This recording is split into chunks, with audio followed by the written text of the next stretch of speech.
அடுத்ததாக நம்முடைய வருவாய்களில் பலவிதமான வருவாய்கள் இருக்கிறது. நம்ம அதை கவனிக்காமல் சிலது மிஸ் பண்ணிடுவோம். நம்ம சம்பாத்தியம்னால என்ன வச்சுருப்போம்னா, ஒரு வியாபாரத்தின் மூலம் சம்பாதிச்சா தான் சம்பாத்தியம் நினச்சிக்கிட்டு இருப்போம். வியாபாரம் இல்லாத எத்தனையோ வகைகளில் என்ன செய்யலாம், சம்பாத்தியம் வரலாம். அப்போ ஒவ்வொரு விஷயம் உதாரணமாக தேன் வச்சு ஒரு உற்பத்தி பண்ணுறான் ஒருத்தன், இதில் சம்பாதிக்கலாம்ல. தேனீக்களை வச்சு வளர்த்து செயற்கை முறையில் என்ன செய்யலாம், அது இடங்களை வச்சு அதை வளர்க்குறாங்க. இயற்கையில் காடுகளில் வளர்கிற தேனி வேறு, நமக்கு சொந்தமான இடத்துல நம்மளாக தேனி வளர்த்தல் என்பது அது ஒரு தொழிலாக இன்றைக்கி இருக்குது. அப்போ தேனி வளர்த்து என்ன செய்கிறீங்கன்னா பெரிய அளவில் ஒரு லாபம் கிடைக்குது. இதெல்லாம் ஜக்காத்து கொடுக்க வேண்டிய விஷயம்.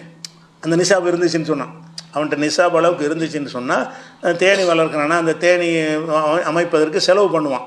அந்த செலவு பண்ணுவது ஜக்காத்து கொடுத்த காசுலேருந்து செலவு பண்ணான்னா அது தேவையில்லை. அவன் ஜக்காத்து கொடுத்த காசுலேருந்து அந்த தேனி வளர்ப்பதற்குரிய அந்த கருவிகள், அந்த கூடுகள் அதெல்லாம் வாங்குறான்ல, அதெல்லாம் வாங்கி அதுக்குரிய இடங்களையெல்லாம் வாங்கி போடுறதுக்கு செலவழிக்கிறான்னு வைங்களேன். அது ஜக்காத்து கொடுத்த காசுலேருந்து வாங்கினான்னு சொன்னால் அது ஒன்றும் கிடையாது. ஆனால் அவனுக்கு தேனி உற்பத்தி ஆகுமே, தேனி வரும்ல, தேனி எடுப்பான்ல, அது பெரிய பண்ணை மாதிரி வச்சு நடத்தினான்னு சொன்னால் அது பெரிய அளவில் வரும். அது பெரிய அளவில் என்ன செய்யும், இப்போ 1 லட்சம் 2 லட்சம்லாம் கூட தேனி வச்சு என்ன செய்கிறாங்க, சம்பாதிக்க முடியும். தேனி பண்ணையெல்லாம் இருக்குது.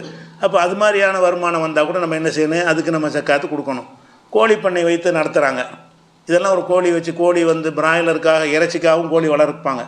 அப்போ அந்த கோழி பண்ணையிலேருந்து வரக்கூடிய லாபத்தைலாம் அது லாபமாக எடுக்கணுமா, எல்லாமே வருமானம் தானே. வருமானம் என்று சொன்னால் பலவிதமான வருமானங்கள் இருக்குது. அது மாதிரி காடை பண்ணை, கோழி பண்ணை, பட்டுப்புழு கூட வச்சு பண்ணை வச்சு நடத்துகிறாங்க. அதெல்லாம் வருமானம் தானே. பட்டுப்பூச்சி பூச்சி இருக்குது, அந்த பட்டுப்பூச்சி வளர்ப்பாங்க. அதுக்கு இலதலையெல்லாம் போட்டு வளர்க்கும்போது என்ன செய்யும், அதை சாப்பிட்டு என்ன செய்யும், ஒரு கூடு மாதிரி உண்டாக்கும். அந்த கூடு மாதிரி உண்டாக்குறதுல நூலாக இருக்கும். அது மாதிரி அதை கொண்டு போய் சுடரில் விட்டு வேக வச்சு அதை எடுப்பாங்க. பட்டு நூலுங்கிற அதுலேருந்து தான் வரக்கூடியது. அப்போ அந்த அதிலேருந்து பல லட்சங்கள் சம்பாதிக்கலாம். இந்த பட்டுப்புழுவை வளர்ப்பதன் மூலமாகவும் லட்சக்கணக்காக சம்பாதிக்கலாம். அப்போ இதில் மூலமாக சம்பாத்தியம் வரணும், அதுக்கு ஜக்காத்து கொடுக்கணும். என்ன வகையில் வேண்டாலும் வருமானம் வரலாம். இதில் தான் முயல் பண்ணை வைக்கலாம். முயல் பண்ணையை வச்சு உங்களை அதில் விற்க லாபம் தானே. எவ்வளோ கிடைக்குதோ அதுக்கு நீங்கள் கொடுக்கலாம். இப்போ சாஃப்ட்வேரை நவீன காலத்தில் அதிலெல்லாம் என்ன செய்கிற, சாஃப்ட்வேர்கள் மூலமாகவே ஒரு சாஃப்ட்வேர் தயாரித்து 5 லட்சம் 10 லட்சம் விற்கலாமே. ஒரு அக்கௌண்ட் சாஃப்ட்வேர் இருக்குது, ஒரு பில்லிங் போடுற சாஃப்ட்வேர் இருக்குதுன்னு சொன்னால் அது ஒருத்தன் கஷ்டப்பட்டு ரெடி பண்ணுறான், ரெடி பண்ணி அதை விற்கிறான், அதுக்கு ஒரு தொகை வருது, அதுக்கு ஜக்காத்து கொடுக்கணும்ல. அவனுக்கு கவனத்துக்கு வரமாட்டேங்குது. மக்களுக்கு என்னென்னு கேட்டால், இந்த மாதிரி காசாக இப்படி கிடைக்கிறது, வியாபாரமாக வர்றது மட்டும்தான் வருமானம் நினைக்கிறாங்க. பல வகையில் என்ன செய்யும், வருமானம் வந்துக்கிட்டே இருக்கும். எல்லாத்துக்குமே நம்ம கொடுக்கணும். அது ஐடி தொழில்நுட்பத்தில் உள்ளதுக்கெல்லாம் என்ன செய்யணும், அது ஒருத்தர் நிறுவனம் நடத்துகிறான். சம்பளம் வாங்குறவங்க வேறு, சம்பளத்தை வாங்கிட்டு கொடுத்துருவாங்க. அந்த தொழில் நடத்துவதற்கு 200 ரூபா வச்சு வேலை வாங்குறான்னா அதன் மூலம் ஒரு பெரிய தொகை சம்பாதிப்பான்ல, அதுக்கு அவன் ஜக்காத்து கொடுக்க தான் வேணும். அதே மாதிரி வளர்ப்பு பிராணிகள் வியாபாரம் பண்ணலாம். வளர்ப்பு பிராணிகள் திங்கிறது இல்லாமல் அந்த வளர்ப்பு பிராணிகள் சிலது இருக்கும்ல, அதுகள்லாம் வளர்க்குறது, அது மாதிரி உள்ளது. அது மாதிரி பல வகைகள் இருக்குது. பால் பண்ணை வச்சுருக்கிறான், அதன் மூலம் சம்பாதிக்கலாம். இதெல்லாம் இருக்குது.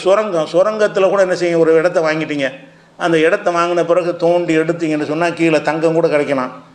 புதையல் இல்லை, புதையல்ங்கிறது அது வேறு. இது தங்க துகள்கள் கிடைக்கும். அதை எடுத்து நம்ம ஃபில்டர் பண்ணி சுத்தம் பண்ணி எடுத்து என்ன செய்யும், ஒரு டன் மண்ணை எடுத்தோம்னா அதில் செய்யும் 200 கிராம் தங்கம் கிடைக்கும். அப்போ அந்த மாதிரி உள்ள வேலை அது. அது மாதிரி நம்முடைய நிலத்து கீழே என்ன செய்யலாம், தங்கங்கள் கூட அந்த கீழே கனிம வளங்கள்னு சொல்கிறாங்கல்ல, தங்க சுரங்கம்னா கோடாறுலாம் இருக்குல்ல, அந்த மாதிரி உங்கள் இடத்துலையும் கூட கீழே இருந்து கிடைக்கலாம். அப்படி ஒருத்தர் கிடைச்சா என்ன செய்யணும்னா அது கூட ஜக்காத்தை கொடுத்துட்டு போ, அதில் உள்ள எல்லாத்தையும் கழிச்சிட்டு போக, அதுக்கு உழைப்பது செலவு என்ன, அது வெட்டு கூலி என்ன, அது எவ்வளோ ஆழத்துக்கு நீ வெட்டியிருக்கிற, அதெல்லாம் போக உனக்கு என்ன கிடைச்சிருக்குன்னு பார்த்து என்ன செய்யணும், அந்த செலவு போக எது கையில் வருகிறதோ அதான வருமானம். அதற்கு இந்த ஒருத்தன் இடம் வாங்குகிறான், கிரானைட் கல் கிடைச்சிடும் அவனுக்கு. கீழே சாதாரண மண்ணுட்டு வாங்குவான், கீழே பார்த்தா என்ன செய்ய மாட்டோம், அப்படி ஓடிட்டு கிரானைட் கல் கிடைச்சி அவனை எங்கேயோ கொண்டு தூக்கி விட்டுரும், அறுத்து விட்டானா. அதுலேருந்து அது கூட ஜக்காத்து விற்று காசாக்குறீங்களா, நிலத்துக்கு தான் ஜக்காத்து கொடுத்துட்டேன். நிலம் இல்லாமல் அதுலேருந்து கூட வருவாய்க்கு தனியாக கொடுக்கத்தானே வேணும். விவசாயத்துக்கு கொடுக்குறோமா இல்லையா, நிலத்தையும் கொடுக்குறோம், விளையக்கூடிய காய்கறிகள் எல்லாத்துக்குமே ஜக்காத்து கொடுக்குறோம்ல. அந்த மாதிரி என்ன செய்யணும்னு கேட்டால் அதுக்கும் கூட ஜக்காத்து இருக்குது. இன்னும் சொல்ல போனால் பெட்ரோலுக்கே ஜக்காத்து. பெட்ரோல் என்னது, ஒன்றுமே இல்லாத பொருள், அப்பவுமே கெட்டில் தோண்டி எடுக்கிறாங்க இவங்க. இந்த மதகவாதிகளுடைய பழைய காலத்து கருத்துப்படி பெட்ரோல்லாம் ஜக்காத்து கிடையாது. ஏன் ஆனால் இருக்குன்னு சொல்கிறாங்க இப்போ. ஆனால் அவங்க பழைய வாத பிரகாரம் தான் தங்க வெள்ளியை தவிர எதுவும் கிடையாதுட்டாங்களே. தங்க வெள்ளியை தவிர வைரம், வைடூரியம், கோமேதகம் அதுக்கெல்லாம் கிடையாதுன்ட்டாங்க. அதுக்கெல்லாம் கிடையாதுன்னா அவங்க வாதப்படி பெட்ரோலும் கிடையாது தான். ஆனால் அந்த மதகுபாதிகள்லாம் தூக்கி எறிஞ்சிட்டு இப்போ உள்ள அறிஞர்கள் என்ன செய்கிறாங்கன்னா பெட்ரோலுக்கு இருக்குங்கிறாங்க. பெட்ரோலுக்கு இருக்குங்கிறதுக்கு எந்த ஒரு ஆதாரமும் இல்லை அவங்கள்ட்ட. நம்மகிட்ட அது சொத்து. அது வருவாய்.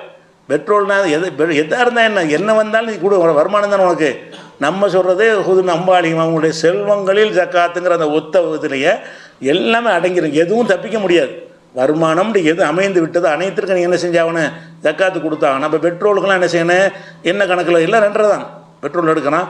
அந்த குரூட் ஆயிலாகவே எடுத்து விற்கிறானா, குரூட் ஆயிலாகவே மொத்தமாக அப்படியே எடுத்து விற்கும்போது அதுக்கு ஒரு ரேட்டு கிடைக்கும்ல, அதில் 2 கொடுக்கட்டும். பிரித்து விற்கிறானா, அதில் பல வகையாக பிரிக்கலாம்ல. குரூட் ஆயிலுங்கிறத பெட்ரோலாக பிரிக்கலாம், டீசலாக பிரிக்கலாம், மண்ணெண்ணெயை பிரிக்கலாம், தாருண்டு அது தாராக என்ன செய்யலாம் அதை பிரிக்கலாம். பல விதமாக பிரித்து கூட விற்பாங்க. நீ என்னென்ன மாதிரி விற்று என்னென்ன மாதிரி கொண்டு வருமானம் வருதோ அதுக்கெல்லாம் என்ன செய்ய ஜக்காத்து. எந்த வகை உப்பு கூட கொடுத்தாகணும். ஒரு உப்பளம் வச்சுருக்குறோம், மீன் பிடிக்கிறான் ஒருத்தன், போய் இப்போ மீன் பிடிக்க போகிறான். ஒரு நாளைக்கு 2000 3000 5000 ரூபாய்க்கு மீன் பிடிக்கிறான். வந்து ஏலம் விட்றான், 1000 3000 10,000 ஏலம் போகுது. அது வருமானம் தானே. ஒரு மீன் பிடிக்கணும் முஸ்லீமாக இருந்தானே. ஆனால் நாங்களாம் மீனவர்கள் எங்களுக்கு ஜக்காத்துலன்னு சொல்ல முடியுமா? மீனவர்கள்னால் மீனுங்கிறது அல்லாஹ் கொடுத்த ஒரு வளம் தானே, சம்பாரித்து தானே வர்றீங்க. இப்போ மீன் பிடிக்கிறவர்கள் முஸ்லீமாக இருந்தால் கூட அவங்க என்ன சம்பாதிக்கிறாங்களோ அந்த சம்பாத்தியம் நிசாபுக்கு மேலே இருந்தால், அவங்கள்ட்ட ஒரு 50-60 ரூபாய்க்கு மேலே இருந்துச்சுன்னு சொன்னால், மீன்பிடியில் மோகன் தினசரி ஒரு 5000 ரூபா கிடைச்சின்னு சொன்னால் அந்த 5000க்குரிய ஜக்காத்து உங்களுக்கு என்னவாயிரும், கடமையாயிரும். நாங்கள்லாம் உழைப்பாளிகள்னால் அப்படி சொல்ல முடியாது. உழைப்பாளிகள்னால் அது ஆதாயம் கிடைக்கிது, அது கொடுக்கத்தானே வேணும். நிலக்கரி இருக்குது, தோண்டி எடுக்கணும், கறி தான் அது. அந்த நிலக்கறிக்கு ஒரு இருக்குது. மீன் செயற்கை மீன் பண்ணை வச்சு வளர்க்குறாங்க, இறால் பண்ணு வளர்க்குறாங்க. அதெல்லாமே வருமானம் தான். வருமானங்கிற பல வகையாக இருக்கிறது. அந்த எந்த வகையில் வந்தாலும் சரி, சர்வீஸ் சார்ஜுக்கு வாங்குகிறோம், ஒருத்தர் லேபராக இருக்கார் கூலி வாங்குறாரு, எல்லாமே வருமானம் தான். அப்போ எந்த வகையிலெல்லாம் உங்களுக்கு வருமானம் வருகிறதோ அனைத்திற்கும் ஜக்காத்து கொடுக்க வேண்டும் என்பதை என்ன செய்யணும், கவனத்தில் வைத்துக்கொள்ள வேண்டும். அடுத்து